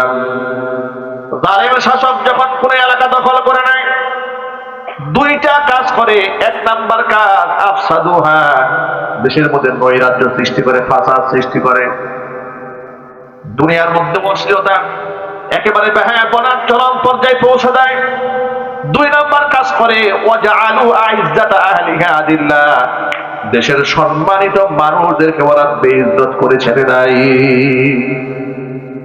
জাতির শ্রেষ্ঠ সন্তান ওলামাদের সাথে খুনি হাসিনাকে উঠছে, তাকায় দেখেন, যতবার তারা ক্ষমতায় এসেছে ততবার আলেমদের সাথে গাদ্দারি আর বিয়াদবি করেছে, ঠিক না? জোরে বলেন। বাংলাদেশের একটা সর্বোচ্চ শীর্ষ আলেম আল্লামা আজিজুল হক রাহিমাহুল্লাহ, শাইখুল হাদিস মাহমুদুল হকের বাবা, বুখারী শরীফ যিনি নিজ হাতে বাংলায় সর্বপ্রথম তর্জমা করেছেন, তাকে তারা মার্ডার কেসের আসামি বানায় খুনি হাসিনা জেলখানায় ঢুকিয়ে দিয়েছিল, ঠিক না? ঠিক। মুফতি আমিনী রহমাতুল্লাহি আলাইহি সারা বাংলাদেশের সমস্ত মুফতিদের আইডল, এমন একজন আলিম কি তারা নির্যাতন চালিয়েছে, রিমান্ডে নিয়ে গ্রেফতার করেছে, এত টর্চার করেছে, শেষ বয়সে তিনি লাঠি দিয়ে ভর করেও চলতে পারেন, এত কষ্ট হয়েছে তার। গৃহবন্দী করে তাকে রেখে দিয়ে তিল তিল করে খুন করেছে খুনি হাসিনা। বিখ্যাত দুইজন আলেমের কথা বললাম, আল্লামা জুনায়েদ বাবনগরী রাহমাতুল্লাহি আলাইহি, আল্লাহর ওলি, হাজার হাজার আলেমের উস্তাদ, আলেমরা যার জুতা বহন করে নিজেকে ধন্য মনে করতো, এমন একজন আলেমকে 2013 সালে গ্রেফতার করে টর্চার করে পঙ্গু বানিয়ে ছেড়ে দিয়েছিল কুমিয়া কিনা। ঠিক না ঠিক বলেন? তরুণ প্রজন্মের আইডল এবং আইকন শাইখুল হাদিস ইবনে শাইখুল হাদিস আল্লামা মামুনুল হক হাফিজাহুল্লাহর সাথে কেমন টর্চার করেছে, নিজের স্ত্রীকে দিয়ে তার বিরুদ্ধে ধর্ষণের মামলা পর্যন্ত করিয়ে দিয়েছিল তাকে লাঞ্ছিত করার জন্য। লোহার ডান্ডা বেরি পরিয়ে, বুলেট প্রুফ জ্যাকেট পরিয়ে, মাথার মধ্যে টুপি দিয়ে মিডিয়ার সামনে হাজির করে দেখানো হতো এদের চেয়ে খারাপ মানুষ আর দেশে নাই। ঠিক না বেরিয়ে জুড়ে বলেন? মুফতি সাখাওয়াত হোসেন রাজি হাফিজাহুল্লাহ কি জেলখানা থেকে প্যারোলে মুক্তি দেওয়া হয়েছে, বাবা মারা গেছে, পায়ের মধ্যে লোহার ডান্ডা বেরি পরিয়ে দিয়েছে। বাবার জানাজায় দাঁড়িয়েছে, পায়ের মধ্যে লোহার ডান্ডা বেরি করে, পা থেকে রক্ত বলেছে। খুনি হাসিনা ছাড় দেয় নাই, প্রশাসন ছাড় দেয়। আমি অবাক হয়ে যাই, আমার মতো একটা আত্মা মানুষ 2018 সালে মাহফিল মঞ্চ থেকে তুলে নিয়ে আমাকে মামলা দিল, আমার কাছে ককটেল বোমা পাওয়া গেছে। 3 বছর হাজিরা দিতে হলো, 22 দিন কারাবরণ করতে হলো। এই বাইক কি করে আওয়াজ ঠিক করে বন্ধ হয়ে গেল কেন? এইরকম টর্চার গুলো কষ্ট দিল। এরপরে মানিকগঞ্জে গেলাম মাহফিলে, আরেকবার মামলা দিল, যাক কোনাবাড়িতে কে বা কারা গাড়িতে আগুন ধরিয়ে দিয়েছে। আওয়ামী লীগের লোকেরা দেখেছে, নিজের চোখে দেখেছে, আমি নিজ হাতে গাড়িতে আগুন দিয়েছি। এগুলো মামলা লিখেছে। পরিবার থেকে দৌড়ে উপরে রেখেছে, এলাকা ছাড়া করেছে, বস্তি ছাড়া করেছে, বাড়িঘর ছাড়া করেছে, ঈদের নামাজ পর্যন্ত পড়ানোর পারমিশন দেয় নাই, মসজিদে 4 বছর বুটবাদে ঢুকতে দেয় নাই। এগুলো আমাদের সাথে করেছে। ওরা আলেমদের সাথে কি পরিমাণ আলেমদেরকে টর্চার করেছে আপনার ইতিহাস অনেকে ভুলে গেছেন। বিরোধী দলীয় নেতা করে নিজেদেরকে কিভাবে ওরা গুম করেছে। ইলিয়াস আলীর কি অপরাধ ছিল? প্রচন্ড দেশপ্রেমিক ছিল ইলিয়াস আলী, কথা ঠিক না ঠিক? ফোন করে পেট ছিদ্র করে পাথর বেরিয়ে নদীর মধ্যে ভাসিয়ে দিয়ে কত সন্তানরা আজও জানে না বাবা বেঁচে আছেন না মরে গেছে। ঠিক না ঠিক? এ সমস্ত খুনের বিচার হবে না? এটা ইমানদারের মতো গর্জে উঠে বলে না বিচার হবে না। প্রচলিত সিস্টেম দিয়ে বিচার হবে না। কেন হবে না? কারণ এখানে ব্রিটিশদের তৈরিকৃত আইনে এত ফাঁক ফোকর রেখে দেওয়া হয়েছে। আমি তো আমার ভাষায় একটু জোর গলায় বলি, ব্রিটিশদের তৈরিকৃত আইনে আসামিদের শাস্তি হয় না, বরং আসামিদের নিরাপত্তার ব্যবস্থা করা হয়। চোর ডাকাত ধরা বলে দেখবেন পাবলিক যখন পেদালে শুরু করে তখন বলে ভাই আমার পুলিশে দিয়ে দেন। ঠিক না? ওরা বুঝে পুলিশ আমার আশ্রয়স্থল। অত উচিত ছিল, অথচ মধ্যপ্রাচ্যে যদি আপনি পাবলিকে মারামারি লাগে, খোদার কসম পিঠায় হাড্ডি ভাঙ্গা দিবেন, বলেও বলবেন আমার পুলিশে দিয়ে দেন। কারণ জানে এটা আইনের শাসন আছে দেশে। এমন আইন বাবার নাম বলে ছাড়বে, দেখবে না তুমি এমপির ছেলে না মন্ত্রীর ছেলে, দেখা হবে না। কঠিন আইন বাস্তবায়ন করা হবে। আমাদের দেশে চোর ডাকাত বদমাশ গুলার জন্য আশ্রয়স্থল হচ্ছে থানা। কথা বলে না ঠিক না ঠিক? পক্ষান্তরে যারা দাগি আসামি খুনি, এদের নিরাপত্তার ব্যবস্থা আছে, আর নিরীহদের নিরাপত্তার কোনো ব্যবস্থা নাই। তার বড় প্রমাণ দেখেন, এই দেশের শ্রেষ্ঠ সন্তান শহীদ উসমান হাদি, আল্লাহ পাক তাকে শাহাদাতের সর্বোচ্চ মর্যাদা দান করে ধরে বানানি। আমার জীবদ্দশাতে আমি এরকম মেধার জন্ম হয়েছে মাটিতে আমার জানা নাই। আপনাদের জানা আছে নাকি? এই বয়সে ওর যে এক্সপিরিয়েন্স, ওর যে বক্তব্য, ওর যে আইডিয়া, এর যে স্কিম, এই যে থিম, এই যে মিশন, এর যে ভিশন, ও জীবিত থাকলে এই দেশটাকে সোনার বাংলাদেশ বানিয়েছে। ঠিক না ঠিক? এটা বুঝতে পেরে জাল এবার সহ্য করতে পারে নাই, এরা প্ল্যান করে ঠান্ডা মাথায় খুন করা হয়েছে। প্রকাশ্য দিবালোকে জুমার নামাজের পরে রাজপথে ঢাকা শহরে 2 জন খুনি আরে খুন করে পালায়ে যায় কিংবা সরে যায়, রাষ্ট্রের প্রশাসন এটা খুঁজেও পায় না। এটা কি বিশ্বাসযোগ্য কথা? এটা কি গ্রহণযোগ্য কথা? নিঃসন্দেহে প্রশাসনের ভিতরেও খুনিদের স্বৈরাচারের পেটাত্তারা বসে আছে, তারা এই সমস্ত কর্মকাণ্ডের সাথে জড়িত। কথা বলতে হবে, ঠিক কিনা জোরে বলেন? এই জন্য সংস্কার হওয়া দরকার। এই জন্য জাতীয় নির্বাচনের সময় হা না ভোট যখন আসবে অবশ্যই হার মধ্যে আপনারা সিল মেরে দেবেন। ঠিক কিনা? আপনারা বলেন এই দেশের সংস্কার হওয়ার দরকার আছে না নাই? জোর আওয়াজে বলতে হবে সংস্কার হওয়ার দরকার আছে না নাই? সংস্কারও হতে হবে আর খুনিদের বিচারও হতে হবে। খুনিদের বিচার যে পর্যন্ত না হবে ততদিন পর্যন্ত এই দেশের মুসলমানদের কলিজা ঠান্ডা হবে না। কথা বলতে হবে, ঠিক কিনা বলে? আমার যুবক ভাইরা, আপনাদেরকে কেন বারবার বলি ইনসাফ যদি চান তাহলে কোরআনের শাসন দরকার। এটা কেন বলি শোনেন। মহান আল্লাহ পাক বলেছেন আল্লাযীনা ইম্মাক্কান্নাহুম ফিল আরদি আকামুস সালাতা ওয়া আতাউয যাকাত। ঈমানদার ব্যক্তিদেরকে যদি আমি ক্ষমতার মসনদ বসায় দেই, ওরা 4 দফা কাজ করবে মৌলিকভাবে। কয় দফা যদি বলেন? 1 নাম্বার কাজ ওরা করবে আকামুস সালাহ, সমাজের মধ্যে নামাজ কায়েম করবে। নামাজ যদি কায়েম হয়ে যায় অন্যায় এবং অশ্লীলতার দুয়ার বন্ধ হয়ে যাবে। কারণ কোরআন বলেছে ইন্নাস সালাতা তানহা আনিল ফাহশাই ওয়াল মুনকার, নিঃসন্দেহে নামাজ মানুষকে সব ধরনের অন্যায় থেকে অশ্লীলতা থেকে বাঁচিয়ে দেয়। জোরে বলেন সুবহানাল্লাহ। সেই নামাজ প্রতিষ্ঠা হওয়া দরকার আছে না নাই? নামাজি মানুষ অন্যায় থেকে কেন বাঁচে? কারণ নামাজি ব্যক্তি দৈনিক কমপক্ষে 5 বার রবের সামনে দাঁড়ায়। দাঁড়িয়ে কি বলে? একেবারে শুরুতেই বলে ইহদিনাস সিরাতাল মুস্তাকিম, আল্লাহ তুমি আমাকে সঠিক পথে পরিচালিত করো। যোহরে এক কথা বলে, আসরে গিয়ে আবার একই কথা বলে, মাগরিবে গিয়ে একই কথা বলে, ইশায় গিয়ে একই কথা বলে, ফজরে দাঁড়িয়েও একই কথা বলে। আবার সুযোগ পেলে মাঝে মাঝে গভীর রজনীর তাহাজ্জুদেও বলে। আবার এই কথাটা সেই ব্যক্তি আওয়াবিনের নামাজে বলে, ইশরাকের নামাজে বলে, সালাতুদ দুহা চাষতের নামাজেও বলে। যে একটা ব্যক্তি যদি বারবার রবের কাছে এই দোয়া করে, আল্লাহ তুমি আমাকে সঠিক পথের দিশা দাও, মহান আল্লাহ পাক ওই ব্যক্তিকে গুনার সমুদ্রে হাবুডুবু খেতে দিতে পারেন না। ঠিক কিনা? তখন সেই ব্যক্তি ঈমানদার হয়, তাকওয়াবান হয়।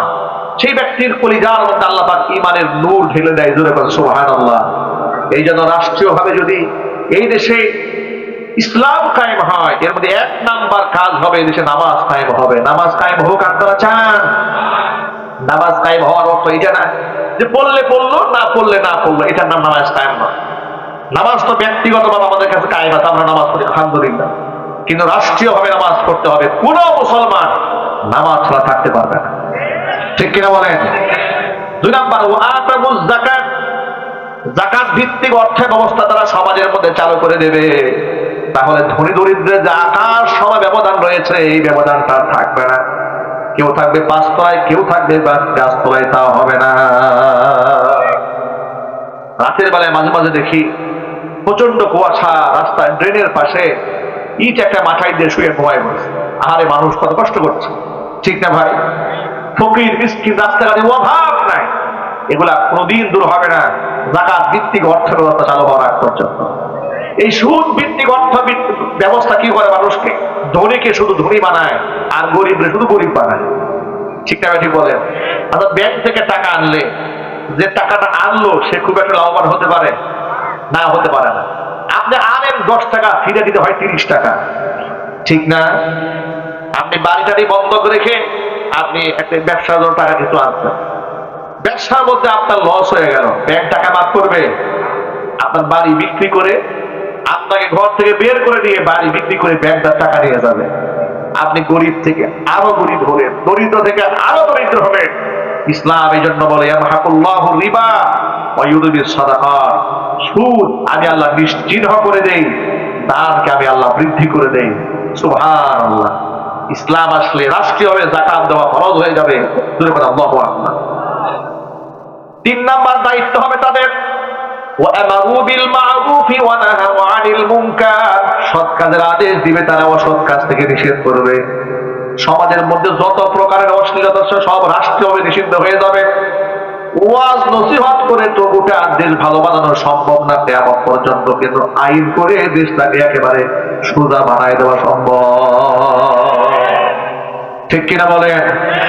আইন ছাড়া দেশ ভালো করা যায় না। সাহাবায়ে কেরাম রাদিয়াল্লাহু তাআলা আনহুম আজমাইন তাদের মাঝে আল্লাহ নবী ইসলাহি বয়ান করেছেন, খুতবা দিয়েছেন। আবার রাষ্ট্রীয়ভাবে ইসলাম প্রতিষ্ঠান করে ব্যভিচার করলে জেনা ব্যভিচার শাস্তি দিয়েছেন, চুরি করলে শাস্তি দিয়েছেন। হুজুরের কাছে একটা বিচার এলো, এক মহিলার ব্যাপারে, মহিলা চুরি করেছে, আল্লাহ নবী তাকে হাত কাটার বিধান দিলেন। সাহাবাইকার মধ্যে কৌতূহল জাগ্রত হলো, যাহারে মহিলা মানুষ যেহেতু একটু ছাড় দেওয়া যায় কিনা। কিন্তু এই প্রস্তাবটা নিয়ে রসুলের কাছে যাবে কে? সবাই মিলে সিদ্ধান্ত দিল উসামা ইবনে যায়েদ, নবী করিম সাল্লাল্লাহু আলাইহি ওয়াসাল্লামের নাতি হয় সম্পর্কে, তার মাধ্যমে প্রস্তাব দেওয়া হলো। হুজুর, মহিলা মানুষ হিসেবে কি একটু ছাড় দেওয়া যায় না? আল্লাহ নবী এত রাগ হলেন, গুসা করলেন। হুজুর বললেন, শোনো, তোমাদের পূর্ববর্তীরা এই আমলের কারণেই ধ্বংস হয়েছে। তারা যারা প্রভাবশালী ব্যক্তিরা অন্যায় করলে তার বিচার করতো না, কিন্তু দুর্বলরা অন্যায় করলে বিচার হতো, যেটা বর্তমান বাংলাদেশে চলে। ঠিক না বেঠিক? জুড়ে বলেন। এরপর আল্লাহ নবী কসম করে বললেন, শোনো, আমি আল্লাহর নামে কসম করে বলি, আজকে এই মহিলাটার জায়গায় যদি আমার মেয়ে ফাতেমা ধরা পড়তো চুরি করে, আল্লাহর কসম করে বলি, আমি আমার নিজের মেয়ে ফাতেমার হাতটাও কেটে দিতাম। এটার নাম ইসলাম। এটার নাম কি? ইসলাম। খলিফা ওমর ইবনুল খাত্তাব রাদিয়াল্লাহু তাআলা আনহুর শাসনামলে হযরত আলী কাররামাল্লাহু ওয়াজহা রাষ্ট্রের আদালতে বিচার দায়ের করেন এক ইহুদির ব্যাপারে। কেন? হযরত আলী বললেন, মাননীয় আদালত, দীর্ঘদিন ধরে আমার জিহাদের ময়দানে আমার সেই ঢালটা আমি পাচ্ছিলাম না, এক ইহুদির কাছে পাওয়া গেছে। ইহুদি আমাকে দিচ্ছে না, সেটা তার নিজের বলে দাবি করে। বিচারক ছিলেন কাজী শুরাইহ রাহিমাহুল্লাহ, বিখ্যাত তাবিঈ। পৃথিবীর ইতিহাসে, বিশেষ করে ইসলামের ইতিহাসে সবচেয়ে প্রাজ্ঞ বিজ্ঞ একজন হাকিম, একজন বিচারপতি, শ্রেষ্ঠতম বিচারপতি, নাম তার কাজী শুরাইহ রাহিমাহুল্লাহ। চিৎকার দেবেন আল্লাহু আকবার। কাজী শুরাইহ রাহিমাহুল্লাহ ডান পাশে হযরত আলীকে দাঁড় করাই দিলেন, বাম পাশে দাঁড় করাই দিলেন ইহুদিকে। আলীকে জিজ্ঞেস করলেন, আলী, আপনার এই যে ঢালটা, আপনার এটা আপনার কোনো প্রমাণ আছে? বলে, না, আমার কাছে প্রমাণ নাই, তবে সাক্ষী আছে। বলে, কি সাক্ষী আছে? সাক্ষী হলো আমার ছেলে হাসান এবং হুসাইন, সাক্ষী দেবে। কাজী শুরাইহ বললেন, পিতার পক্ষে সন্তানের সাক্ষী ইসলামে গ্রহণযোগ্য নয়। হযরত আলী বললেন, মাননীয় আদালত, আপনি কি বলেন? এটা নরমালি সন্তানের সাক্ষ্য পিতার ক্ষেত্রে গ্রহণযোগ্য না হতে পারে, কিন্তু হাসান হুসাইনের ব্যাপারটা তো আলাদা। আর হাসান হুসাইন তো মিথ্যা বলতে পারে না। হাসান হুসাইনের ব্যাপারে কি নবী করিম সাল্লাল্লাহু আলাইহি ওয়াসাল্লামের সেই হাদিস খানা আপনি ভুলে গেছেন? ওয়াল হাসানু ওয়াল হুসাইনু সাইয়্যিদা শাবাবি আহলিল জান্নাহ। হাসান হুসাইন জান্নাতের যুবকদের সর্দার হবেন। কাজী বিচারক বললেন, না, আমি মোটেও ভুলে যাই নাই, আমি আমার কাছে ইসলামের আইন ফলো করতে চাই। চিৎকার দেবেন সুবহানাল্লাহ। তিনি বললেন, তাহলে আমার গোলাম আছে, সাক্ষী দেব। বলে, গোলাম সাক্ষী গ্রহণযোগ্য নয়, আপনি অন্য কোনো সাক্ষী দাঁড় করান। এরপরে তিনি বলেন, আমার কাছে অন্য কোনো সাক্ষী নাই। তখন কাজী সাহেব হযরত আলীর পক্ষে রায়টা না দিয়ে ইহুদির পক্ষে রায় দিয়ে দিলেন। ইহুদি বিচারকের আদালতের সামনে দাঁড়িয়ে অবাক বিস্ময়ে তাকিয়ে রইলেন, ইসলামের বিচার ব্যবস্থার মধ্যে এত ইনসাফ! সুবহানাল্লাহ জোরে বলেন। ইনসাফ থেকে অবাক হয়ে বিচারক কাজী সাহেবকে ডেকে বললেন, মাননীয় আদালত, এবার দাঁড়ান, আমি আমার বক্তব্য ক্লিয়ার করে দিচ্ছি। আসলে এই ঢালটা হযরত আলীর, এটা আমার নয়। ইসলামের বিচার ব্যবস্থার এই স্বচ্ছতা দেখার পরে বুঝতে পারলাম এর চেয়ে সুন্দর ধর্ম পৃথিবীতে হতেই পারে না। এরপরে আদালত প্রাঙ্গণে তিনি কালিমা পড়ে মুসলমান হয়ে গেলেন। এইরকম একটা ইনসাফ, এমন একটা বিচার ব্যবস্থা আমরা বাংলাদেশে দেখতে চাই। ইনশাআল্লাহ বলেন। যদি বলেন ইনশাআল্লাহ। এমন যেন না হয় শুধু গরিবের বিচার হবে, ধনীর বিচার হবে না। ঠিক না ভাই? দেখেছেন না, মেজর সিনহাকে খুন করা হয়েছে, বিচার বাংলাদেশে হয়েছে? যদি বলেন হ্যাঁ, ফাঁসি রায় হয়েছে, কিন্তু ফাঁসি হয় নাই। ওসি প্রদীপ এবং লিয়াকত এরা এখনো কারাগারে আছে। কোন অদৃশ্য শক্তির বলে, কোন হুকুমের বলে ফাঁসি রায় হওয়ার পরেও এদের ফাঁসি হয় না। এরপরে সাগররুনি হত্যাকাণ্ডের বিচার আজও হয় নাই। তনু হত্যাকাণ্ডের বিচার এই দেশে আজও হয় নাই। কথা বলতে হবে, ঠিক না ঠিক? এরপরে শহীদ উসমান হাদির, এর বিচারটা আমরা কেমনে আশা করব? শাপলা চত্বরে গণহত্যার বিচার আজও হয় নাই। কথা ঠিক না ঠিক? যদি বলেন, তাহলে এর বিচারটা আমরা কিভাবে আশা করতে পারি? এর মানে হচ্ছে বাংলাদেশে এক বিচারহীনতার সংস্কৃতি চলছে। আবার এর বিরুদ্ধে, এই আইনের বিরুদ্ধে কথা বলতে পারবে না, আদালত অবমাননা হয়ে যাবে। ঠিক না? কথা বলা যাবে না। মানে এমন নেগেটিভ দাঁড় করে রাখছে, চুরি করবে, ডাকাতি করবে, বদমাশি করবে, বিচারকের চেয়ারে বসে পয়সা খেয়ে নিরীহ মানুষের বিরুদ্ধে ফাঁসির রায় দিয়ে দিবে। এগুলো হয় নাই বাংলাদেশে? ওই বিচারপতি কালামানিকের কথা মনে নেই আপনাদের? হেসে হেসে বলেছিল আমি সাইদি সাহেবের ফাঁসি দিয়েছি, বলে নাই? খনি হাসিনা পালিয়ে যাওয়ার পরে দেখছে না কোলা পাতার মধ্যে শুয়ে পালাতে গেছে। পাবলিক এমন পেদানি দিছে, একবারে সব কেউ সাইজ করে দিয়েছে। ঠিক না? ঠিক কি সাইজ করেছে ওটা আর বললাম না, ওটা আপনারা জানেন। এরপরে এই যে বিচারকেরা আদালতে বসে বিচারকের পবিত্র চেয়ার গুলোকে তারা নাপাক বানিয়েছে। আর এগুলো সব চেঞ্জ করা তখনই সম্ভব হবে যখন আল্লাহ পাকের কোরআন দিয়ে, সুন্নাহ দিয়ে দেশ পরিচালিত হবে। কথা বলা পত্রিকা একটা জরিপ দেখিয়েছে, বাংলাদেশের 65% জনগণ শরিয়া আইন দেখতে চান। ঠিক না? ঠিক। দেশের অধিকাংশ মানুষ যদি শরিয়া আইন দেখতে চায়, তাহলে শরিয়া আইনে তো ভয় নাই। আল্লাহ পাক যে কোরআন দিয়েছে, নবী করিম সাল্লাল্লাহু আলাইহি সাল্লাম যে সুন্নাহ আমাদের জন্য রেখে গিয়েছেন, এর মধ্যে গোটা মুসলিম জাহানের শান্তি, গোটা বিশ্ববাসীর শান্তি। আল্লাহ পাক এই কথাগুলো আমাদেরকে বুঝার তৌফিক দেন। একটু জোরে কর না আমিন। আমার প্রিয় ভাইরা, এরপরে আমরা ব্যক্তি উদ্যোগে আমাদের প্রত্যেকের ঘরে ঘরে একজন করে সন্তান কোরআনে কারিমের হাফেজ বানাবো, আলেমে দ্বীন বানাবো, দাঈ আল্লাহ বানাবো, আল্লাহর পথের মুজাহিদ বানাবো ইনশাআল্লাহ। মেয়েদেরকে আমরা মাদ্রাসায় দেব। আজকে এখানে আমাদের সাংবাদিক আব্দুল মালিক ভাই, যার দাওয়াতে আমরা এসেছি, তিনি এখানে একটা মহিলা মাদ্রাসা করেছেন, আমিনা খাতুন আদর্শ বালিকা মহিলা মাদ্রাসা। এই মাদ্রাসাকে আল্লাহ পাক যেন কবুল করেন, জোরে বলেন আমিন। মেয়েদেরকে মাদ্রাসায় দিলে ফায়দাটা কি হবে? এই যে অসভ্য সমাজ ব্যবস্থা, যেখানে মেয়েরা প্রকাশ্যে এখন ধূমপান করে, ঠিক না? ঠিক। এরপরে টিকটক ভিডিও বানায়, রিলস বানায়, নাপাকের সরাসরি অবৈধ প্রেম, ভালোবাসা, জেনা, ব্যভিচার চলছে। এই সমাজের আমাদের সন্তানদেরকে আমরা নিরাপদ রাখতে চাই, পবিত্র রাখতে চাই, দিনদার বানাতে চাই। আমাদের সন্তানদেরকে আমরা আদর্শ মেয়ে হিসেবে করতে চাই।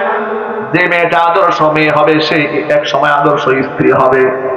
এই মেয়েটা আদর্শ মা হবে। ঠিক না? ঠিক বলেন। আর সমাজের মধ্যে যখন আদর্শ মা দাঁড়ায় যাবে, তখন তাদের গর্ভ থেকে হযরতে মুহাম্মদ ইবনে ইসমাঈল আল বুখারী রাহিমাহুল্লাহর মতো যোগ্য শ্রেষ্ঠ সন্তান আল্লাহ জাতিকে উপহার দিবে। ইমাম বুখারী রাহমাতুল্লাহি আলাইহির মা এমনই আবেদা মহিলা, সুবহানাল্লাহ, সুবহানাল্লাহ বলেন।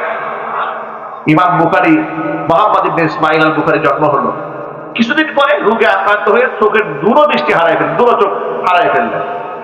সন্তানের জন্য মা প্রতিনিয়ত আল্লাহর কাছে দোয়া করে, আল্লাহ তাআলা তুমি আমার সন্তানের চোখের দৃষ্টি ফিরিয়ে দাও। প্রতিনিয়ত দোয়া করেন। 1 বছর, 9 বছর, 2 বছর, 9 টানা 3 বছর দোয়া করলেন। রাতের বেলায় স্বপ্ন দেখেন, অদৃশ্য থেকে কে যেন আওয়াজ দিয়ে বলে, ও মুহাম্মদ ইবনে ইসমাঈলের মা, তোমার সন্তানের দৃষ্টি ফিরিয়ে দেওয়া হয়েছে। তার ঘুম ভেঙে গেল। তিনি ঘুম থেকে জেগে দেখেন সন্তান দূর চোখে দেখতে পাচ্ছেন। আল্লাহু আকবার। তিনি পরবর্তীতে সেই ইমাম বুখারী হয়ে উঠলেন। ইমাম বুখারী রাহমাতুল্লাহি আলাইহি কেমন মেধা আল্লাহ পাক তাকে দান করেন। 11 বছর বয়সে 70,000 হাদিস মুখস্থ করে ফেলেছিলেন। আল্লাহু আকবার বলেন। মায়ের দোয়া। কিসের দোয়া? মায়ের দোয়া। আর এটা তখনই সম্ভব হয় মাটা যদি আল্লাহর ওলি হয়। তাহলে আজকে তো আল্লাহর ওলি এরকম মা খুঁজে পাওয়া যায় না। সব তসলিমান আসছে দিন থেকে, আন্ডা থেকে ফোটা বাচ্চা। এগুলো এমন মাঝে মাঝে কথা বলে, বিশ্ববিদ্যালয়ে লেখাপড়া করে মেয়ে, হাতে প্লে কার্ড নিয়ে দাঁড়িয়ে গিয়ে বলে, দেহ আমার দিন দাও কর। বলে জরায়ুর স্বাধীনতা দিতে হবে। ঘৃণার সাথে কর নাউজুবিল্লাহ। এই সমাজে আমরা আমাদের মেয়েদেরকে খারাপ বানাতে চাই না। এই জন্য এই সমস্ত মাদ্রাসাগুলো, মহিলা মাদ্রাসাগুলো দরকার আছে না নাই ভাই? আমরা সন্তানদেরকে আলেম বানাবো, আমার মেয়েদেরকে আমরা আলেমা বানাবো, হাফেজ কোরআন বানাবো, মেয়েদেরকে হাফেজা বানাবো। আল্লাহ পাক যেন কবুল করেন, মঞ্জুর করেন। একটু জোরে বলতে হবে আল্লাহুম্মা আমিন। জিকির করেন লা ইলাহা